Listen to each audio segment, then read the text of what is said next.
Good morning, everyone. My name is Zaina Al-Shaib. I'm the Deputy Director of Communications at the Middle East Institute. I'd like to welcome you all to this on-the-record briefing session in which we'll discuss Iran's snap presidential elections.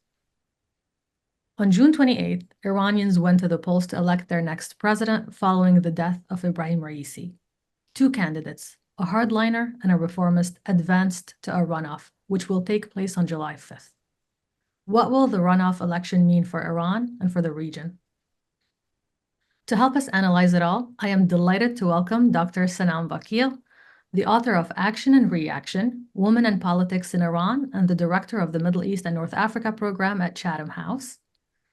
I'm also equally delighted to welcome Alex Vatanka, the author of The Battle of the Ayatollahs in Iran, the United States Foreign Policy and Political Rivalry since 1979. And he's also the head of the Middle East Institute's Iran program. Thank you both for joining us this morning. Thank you. Thank you, Zaina. When we get to the Q&A portion, you can use the raise hand function on your screen to ask a question. And if you're called on, we will unmute you, and you can introduce yourself and direct your question to one or both of our panelists. Questions can also be submitted in writing via the Q&A chat box on Zoom. Let's get right into it. I'm going to turn to Alex first. Alex, how would you interpret the results of Friday's election? And are they in line with previous expectations? And what's at stake in the runoff round? Thank you, Zaina. Great to see you and great to see my good friend Sanam. And I look forward to all the questions that we will hopefully get. But let me just sort of say, I plan to, for about 5 minutes or so, talk about the big picture before I get to the question of the results, Zaina. Turnout overall in terms of what happened on June 28th, but also what to expect for Friday. And then a few words about the candidates that are now still in the race. Important to remind everybody that, you had about 80 candidates who wanted to run, and the Guardian Council, which in the Islamic Republic is this giant filter that takes out anybody that the regime doesn't like. They allowed 6 men, no women, 6 men to run, and of the 6, really 5, you could say, came from the so-called hardline camp. Some milder version of a hardliner, some more stiff version of a hardliner, but this sort of more or less came from that camp against the sole individual that represented, if you will, the reformist moderate camp, Masoud Pezeshkian. So it was never really from day one about the candidates, because that was pretty much, very nicely staged. It was about turnout. It really was about turnout from day one, a point I will get to in a minute. Khamenei himself, the supreme leader Khamenei, who one has to assume has a very involved role in who gets to run in these elections in Iran. He made it very clear, perhaps without wanting to, but he had to come out and say, not in so many words, but very clearly suggested that Pezeshkian, the reformist candidate, wasn't really his man. He particularly attacked his foreign policy agenda and this notion that Iran needs to, sit down and have serious talks with the Americans and the West in general. I think that was the one moment where Khamenei really just made it impossible for anyone to ignore the fact that he didn't want Pezeshkian to win. And now, me and everybody else could be wrong about this, because we can talk about what Pezeshkian can do for the regime's image, but that's a separate issue. So far, I think Saeed Jalili, the other individual in the race for now in the second round on Friday, is someone who has got much more of a personal relationship with Ali Khamenei than Pezeshkian. For Khamenei, there was always a balancing act. He wants a big turnout. He wants people to come out. He sees the legitimacy of the Islamic Republic to be very closely linked to the idea of people coming out and voting, which, meant that he has to let at least one reformist, in this case Pezeshkian, run. Reformist, moderate figures, when people vote in Iran, they tend to do much better than hardline candidates. And that is therefore no surprise that Pezeshkian did relatively well. He didn't reach any records in terms of people who voted for him, but he certainly got more than the other 2 main candidates from the hardline camp, Saeed Jalili and Mohammad Baqir Ghalibaf.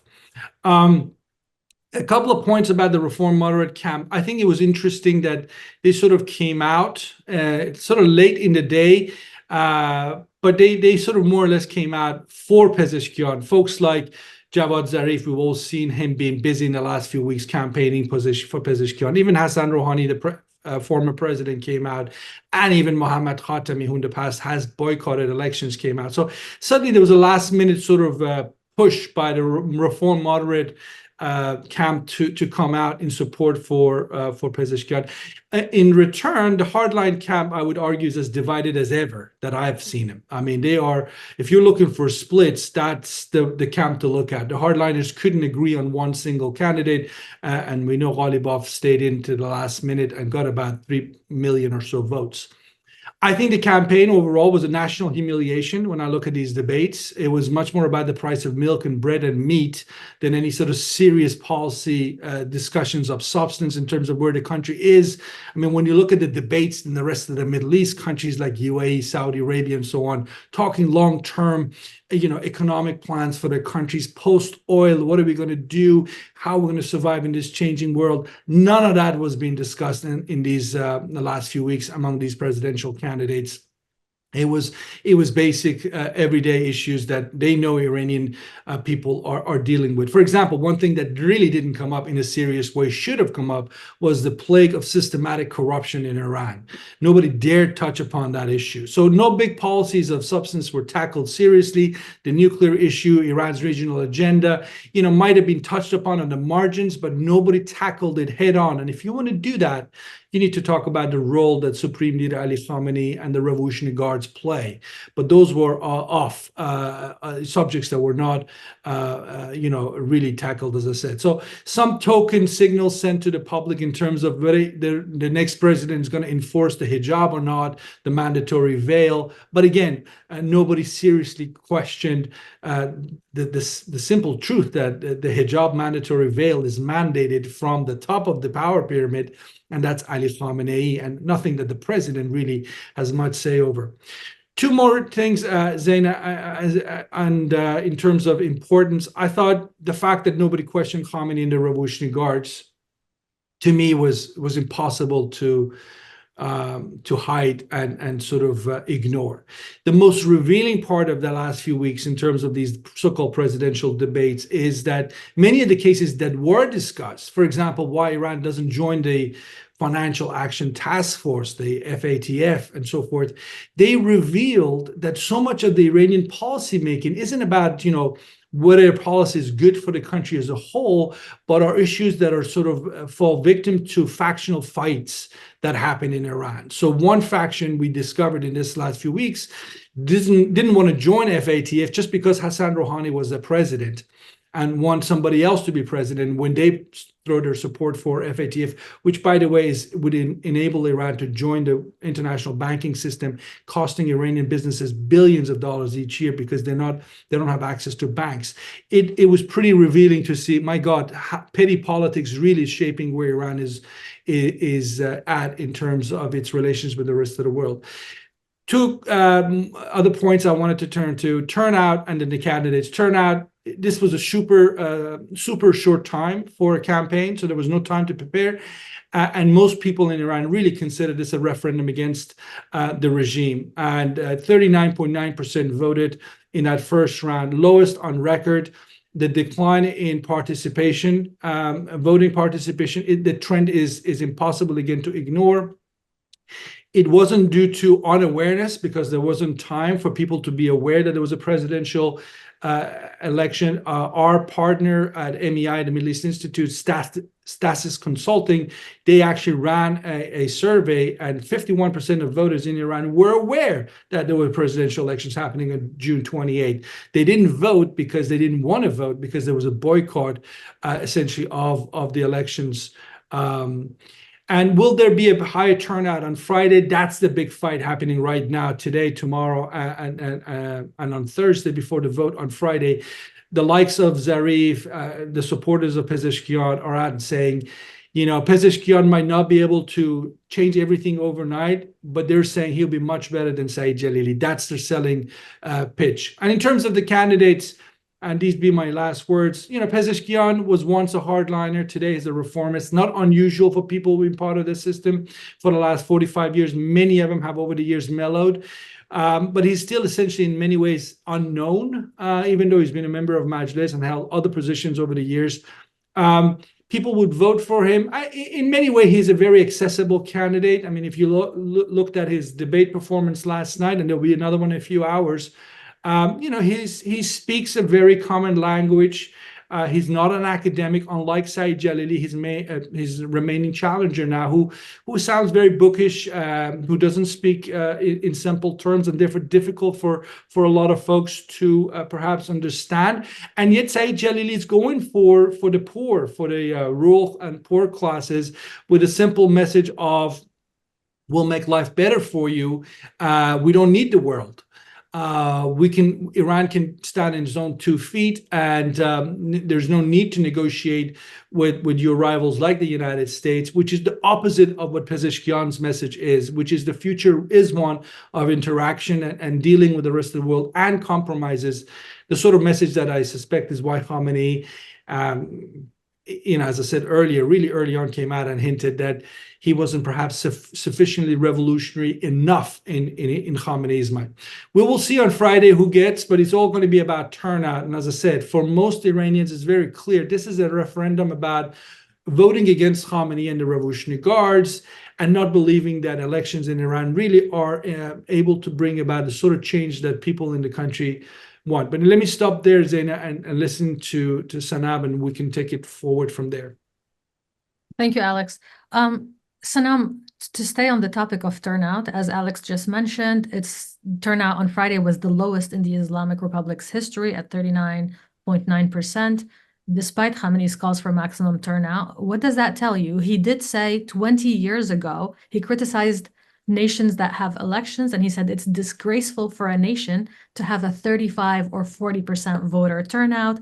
It's obvious that their people do not trust their political system, that they do not care about it, and that they do not have hope.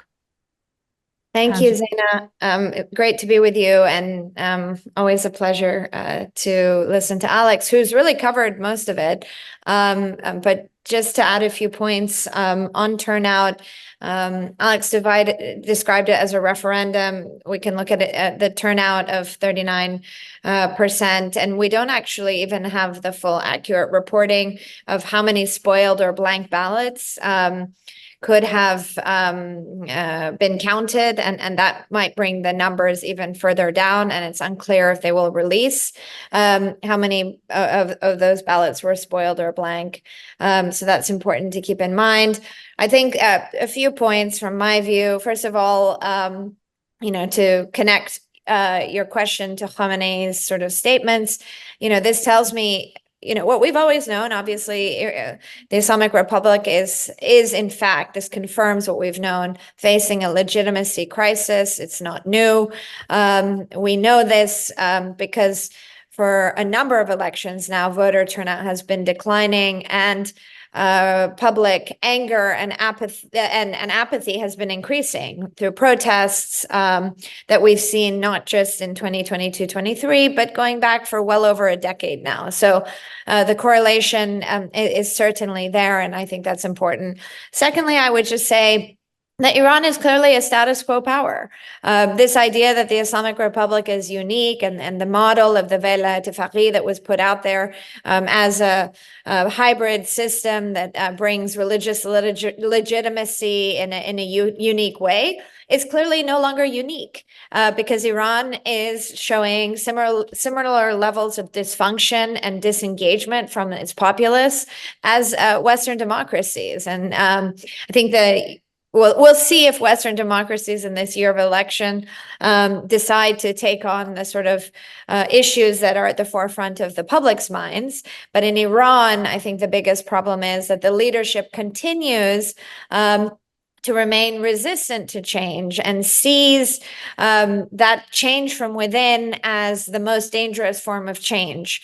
Khamenei has long been sort of an observer of history, and I think the history that he has most been influenced by is the sort of downfall of the Soviet Union and how change from within eroded that Soviet power, and he seeks to prevent that from happening in Iran, particularly at the twilight of his leadership, with him being in his mid-80s, while he does look much more agile than some other octogenarians, having watched him move around quite a bit during the Raisi funerals. I was watching a lot of the videos. He looked to be sort of having a good time, seeing so many people come and pay their respects, so many regional states as well as non-state actors coming to Tehran. But this is a system that doesn't nurture change. It nurtures institutionalization of institutions and key figures. This is also a system that doesn't produce new leadership and new change. Pezeshkian is coming from within the system.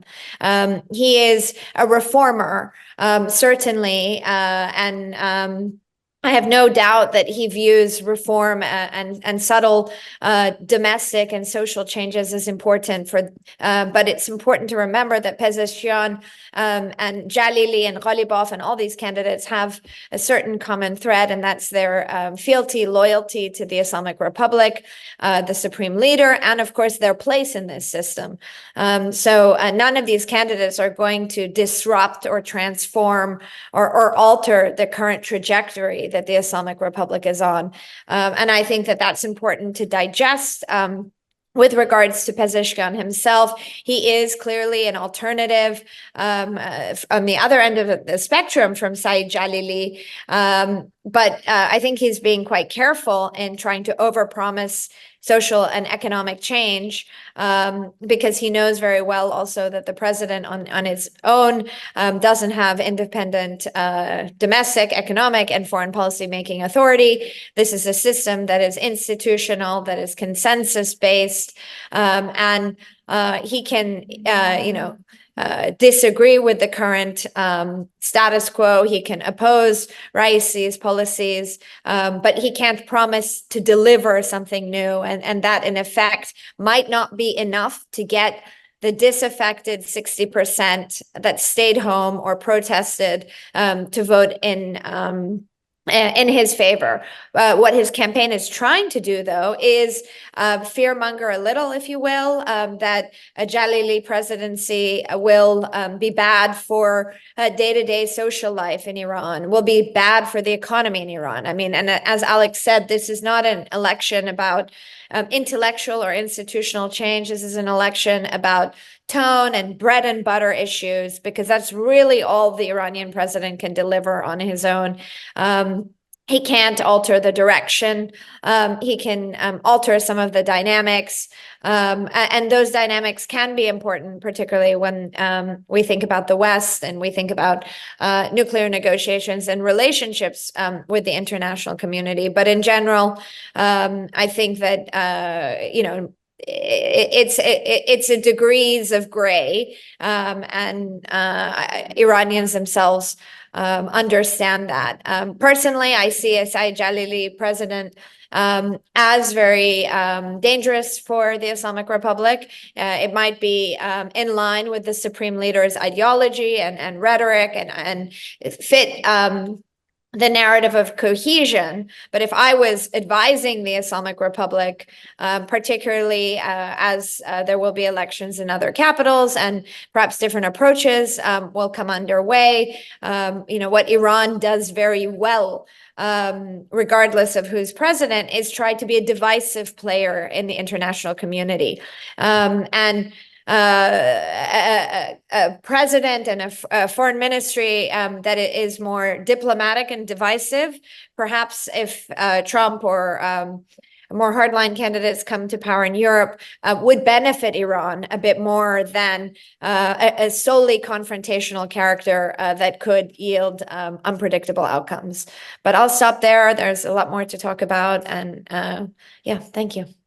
Sanam, I do want to stay with you for a second. Could you talk a little about the tangible policy differences between both Jalili and Pezeshkian? Sure. I mean, I can pick up 3 points. Both candidates have talked a bit about the economy, a bit about social issues, pertaining to the hijab, but also the social environment inside the country with regards to press freedom, internet censorship, and then more broadly about foreign policy. I mean, these are the three principal areas that are being discussed. Alex rightly so said that, corruption is not on the table, but corruption is the key issue in this election. So on the economy, they have, vastly different approaches. Jalili would very much continue, if not double down on Iran's resistance economy approach, which is an idea promoted by the supreme leader himself, that Iran should be sort of independent and immune from sanctions through diversifying and developing its own industries and doubling down on ties with Russia and China and other economic actors that will help Iran be insulated and protected from the impact of sanctions. So, that would very much continue. This approach on its own isn't going to lead to the robust growth and redevelopment of the Iranian economy. But what it does is keep the Iranian economy alive on a bit more than life support, but it keeps it alive. And this is a dramatic reorientation that has been underway of Iran away from this sort of balanced or relatively non-aligned position of the revolution to being very pro-Eastern in orientation. On the economy for Pezeshkian, there's not, too many, there's not a lot of depth on the table in terms of an economic platform or a development plan, although I imagine both will certainly eventually emerge. But Pezeshkian sees the blocks in Iran's economy not connected to sanctions or economic mismanagement, but connected to, not connected to mismanagement or corruption, but to sanctions. And so he has taken, sort of tried to hit the nail on the head of the key issue that needs to be tackled, indicating that the only way to provide sanctions relief, obviously, is to engage in broader negotiations with the West and the United States. So he doesn't put forward a clear, tangible pathway, but he goes there, and I think that that's important to acknowledge. That part of the obstruction is sanctions. Secondly, social issues. I mean, Jalili is an ideologue and very religious and devout, and by no means wants to compromise on the Islamic character of the state. So this is more about doubling down on social issues, hijab enforcement, and the like, whereas Pezeshkian has been much more overt in critiquing that level of repression, indicating that it's wrong. But does he have the power and influence to change that remains to be seen. And last but certainly not least, it's dynamics with the international community, regional community. On the regional side, nothing is going to change with either side. And it'll be interesting to see how Arab states, the Gulf states, react to both candidates. I think they were the Gulf in particular was gunning for Mohammad Bagher Ghalibaf. He was someone they could have done business with. He'd been to Abu Dhabi, for example. He'd met leaders. He's part of the IRGC. They were comfortable with that sort of cohesive IRGC potential takeover of the presidency. And now I think this is a bit of an awkward moment where they don't have a lot of trust in reformists. They don't want to see a Mohammad Javad Zarif back talking his double talk. But Saeed Jalili has the potential to be inflammatory and not particularly delicate in diplomacy. But certainly both candidates will continue the policy of the neighborhood engagement. That is going to continue. And ultimately, with regards to the United States, Jalili has made it abundantly clear that engagement in that foray is not in the cards. I think at best what we could see from Pezeshkian, however, is a move, an opening of the door to some semblance of negotiations, maybe not to lead to a deal, but mini deals. The key there would be, is it time for Iran to meet and sit down with American diplomats directly, or are they still going to, go through interlocutors and indirect negotiations as well? All right, thank you, Sanam. At this time, I'd like to open up the discussion to callers on the line. To ask a question, please use the raise hand function in Zoom or submit your questions in writing via the Q&A chat box. I'll start things off. I'll pose a question to Alex. Alex, how significant is it that Masoud Pezeshkian has Azeri roots and Kurdish connections and has made it to the runoff and could very well be elected president? Thank you for that question. Look, Iran is a multi-ethnic society. Just about 50% are Persians. The rest are non-Persians, including Azeris, about 25%. There are no hard data. Iran doesn't ask, officials don't ask for ethnicity as such. But those are the numbers. So he's not just half Azeri. Pezeshkian, from my understanding, is half Azeri and half Kurdish. He speaks both languages, and he did in his campaign. So that is significant, and he has been making that point that religious and ethnic minorities in this Persian-dominated system often are left hanging. And you see that in the results, by the way. He did really well, relatively speaking, in places like Balochistan, home to the ethnic Baluch, in the Azerbaijani provinces in the northwest, in Kurdistan, and so forth. Whereas Jalili got most of his support in the sort of Persian heartland, if you will. I think that shows you the frustrations that communities in the border regions have always had with hardliners, that they feel that they're neglected. This isn't unique to Pezeshkian. Khatami did, Rouhani did.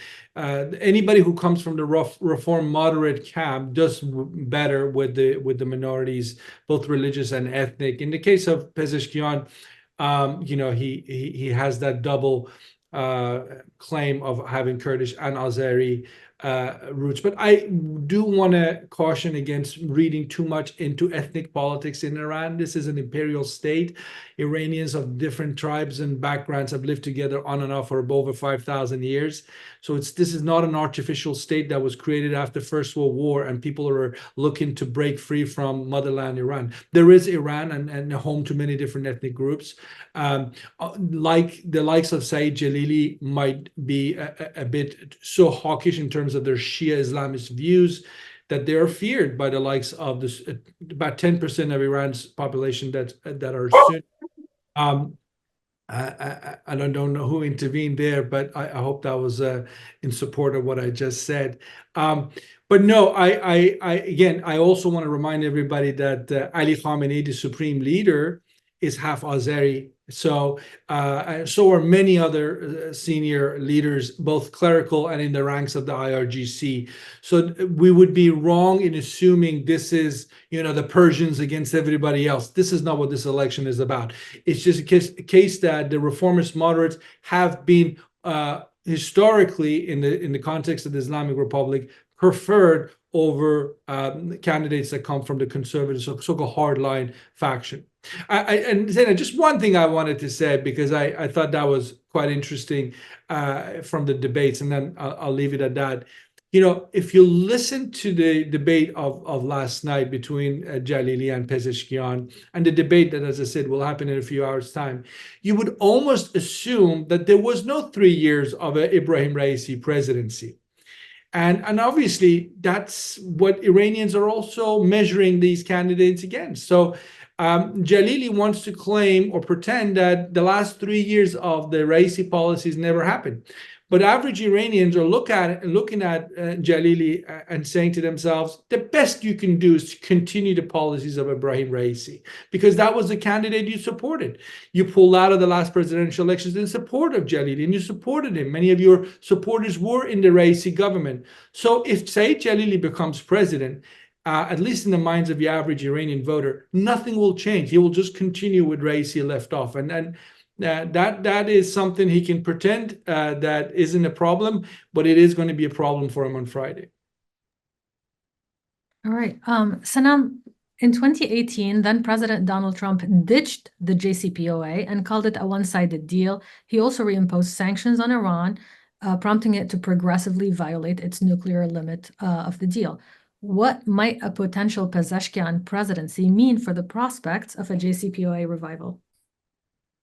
I think that's a really good question, and hard to see how Pezeshkian on his own is going to be a real game changer for Iran's nuclear engagement. The landscape is changing in multiple countries, so I'll talk you through how I see the scenarios on their table. Firstly, it's just important to remind everyone that the Iranian president on his own isn't going to alter or amend Iran's foreign policy or security strategy. Those decisions are made in consensus in the Supreme National Security Council, where the president certainly has a voice, can impact the tone and tenor of the debate, but on his own isn't going to be a game changer. But the landscape, I think, in the West, in the US, certainly here in the UK by Thursday, and in Europe is very much changing. And this, of course, is something that Iran and a Pezeshkian president would have to react to.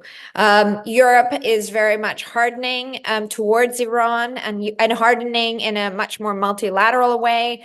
Europeans are not just deeply concerned by the advancement of Iran's nuclear program and lack of cooperation at the IAEA, which was evidenced in the Board of Governors resolution just 10 days ago. But adding to that, they're very concerned about the potential transfer of missiles to Russia, which is a real red line for Europe. And last but certainly not least is Iran's growing activism and menacing behavior in multiple European countries against European citizens or dual national or residents that are in the activist space. So Europe is developing an interesting sense of unity and hardening of its position. The UK, of course, is expected to elect Labour that intends to be or suggests that it will be more engaged, particularly on these issues, again, multilaterally. And it could mean that Washington and Europe are, again, in quite different spaces with regards to Iran. For Pezeshkian, perhaps hardening of the landscape in Europe will make negotiations and the prospects of negotiations with Europe more difficult. And the Europeans don't want to be cut out of any future negotiation, and they're quite aware that both the Biden and Trump administration have bad habits of leaving Europe out.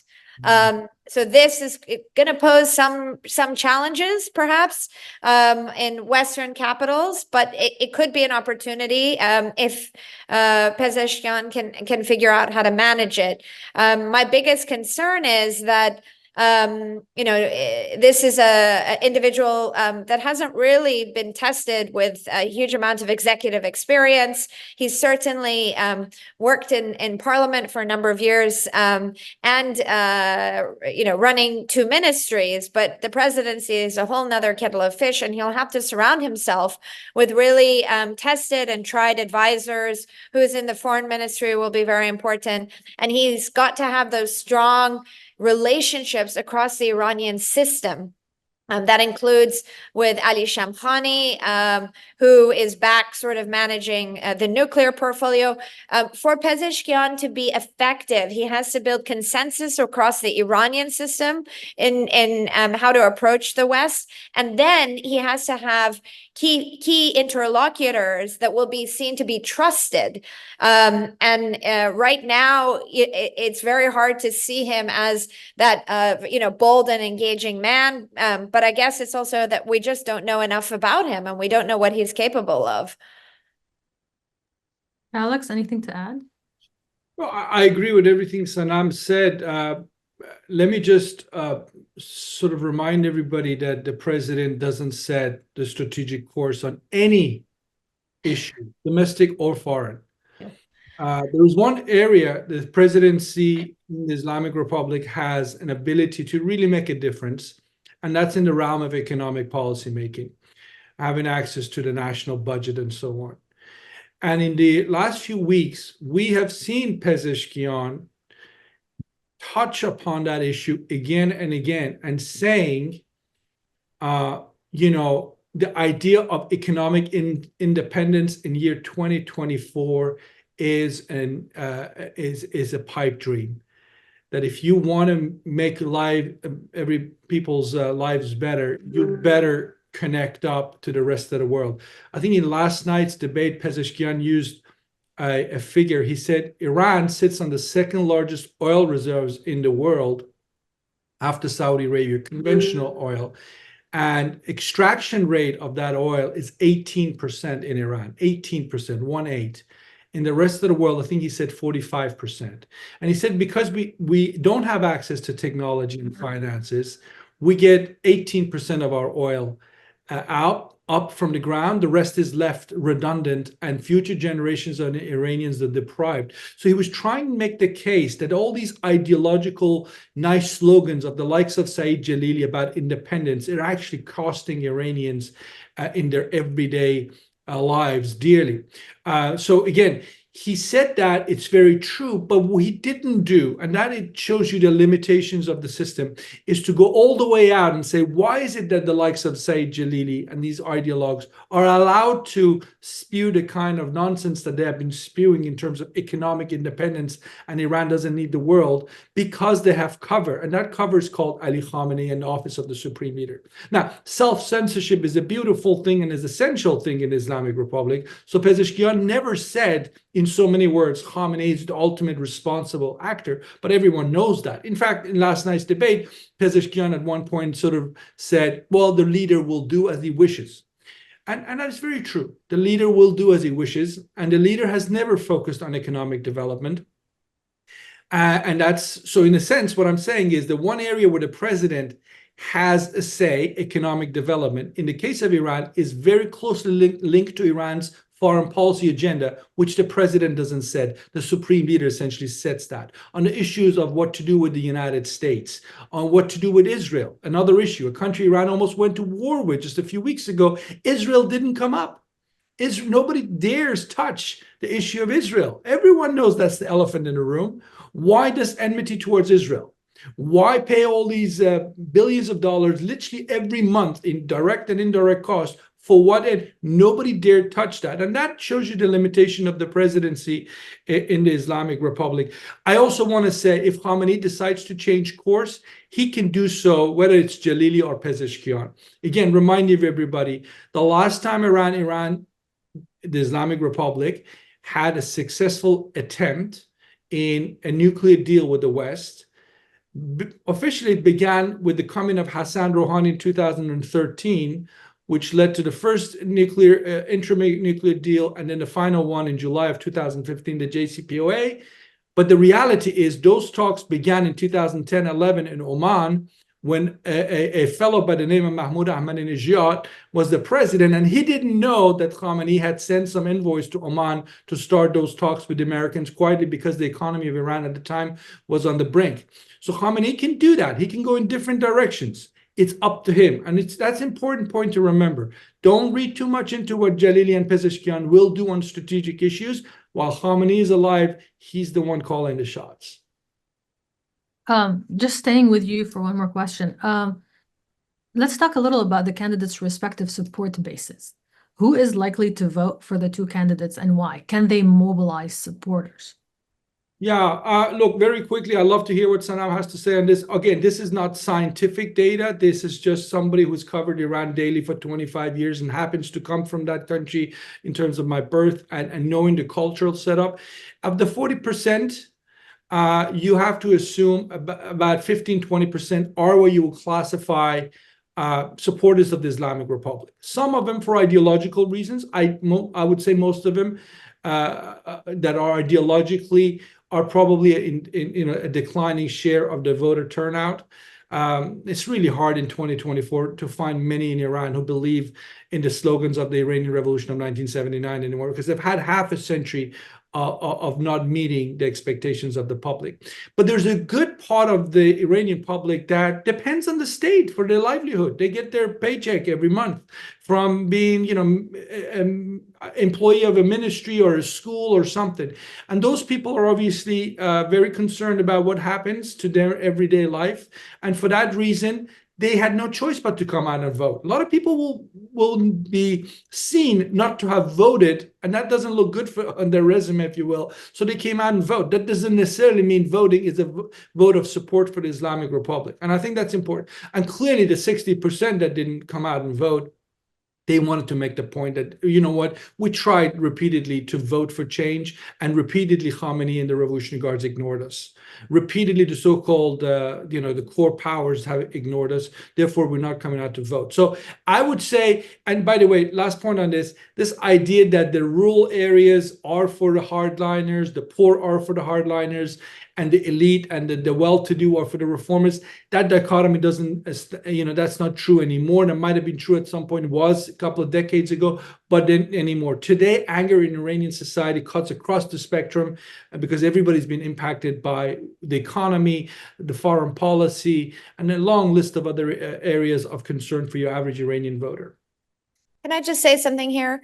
Actually, the reporting, while not maybe 100% verified, is that turnout was also quite low in a lot of provinces, particularly provinces where minorities are dominant, including Sistan and Baluchistan, Khuzestan, Kermanshah, where there's a large Kurdish community, and that in itself is also quite interesting. So political trends are certainly not static, and there's a lot of movement in the Iranian system. All right, thank you both. A question to the both of you. This is the last question before we wrap it up. How does this election affect the calculus around succession? Sanam, we'll start with you. Thank you. It's an important question. Alex and I have debated this in the past. I've been always someone that has thought, regardless of performance, regardless of abilities, that Ebrahim Raisi ticked the box on what Iran's supreme leader Khamenei was looking for. And I think that Khamenei was looking for a version of himself, young, pious, relatively young within the system, young, pious, loyal, with, executive management experience, and Raisi ticked that box. Today, with this snap election and the death of Ebrahim Raisi, who clearly wasn't a charismatic or mobilizing figure, but it's important to remember neither was Khamenei. The landscape looks a little bleak. Other candidates that could have potentially stepped up or stepped in have also been pushed aside or have died. It's an interesting moment to examine the terrain. And I think certainly there are figures inside the Assembly of Experts, the body that was elected alongside the parliament just a few months ago, that are equally uninspiring and tick those boxes in being young, revolutionary, and pious. What they lack is administrative experience. And actually, in order to run the Islamic Republic, you've got to really understand how this system functions. That's what Ebrahim Raisi did. He was present in so many important institutions, from the judiciary to the economic conglomerates. And so I think there is a moment of vacuum. I don't think this election on its own is going to solve or help us better see who's on the horizon. I think the system has been very notoriously opaque, and I think that's deliberate. But if this election sort of settles the domestic landscape a little, brings down the temperature in terms of the legitimacy crisis or dynamics on the streets of Iran, potentially the space for a more public discussion as to what comes next can emerge. It's important that past is always prologue. That's really what we have to go on in opaque societies. What Iran did last time is a really good model to think about in how it will evolve. They publicly discuss amending the constitution. They looked for candidates. There is a committee in the Assembly of Experts that's small, that has a short list of candidates, and it could come from among them.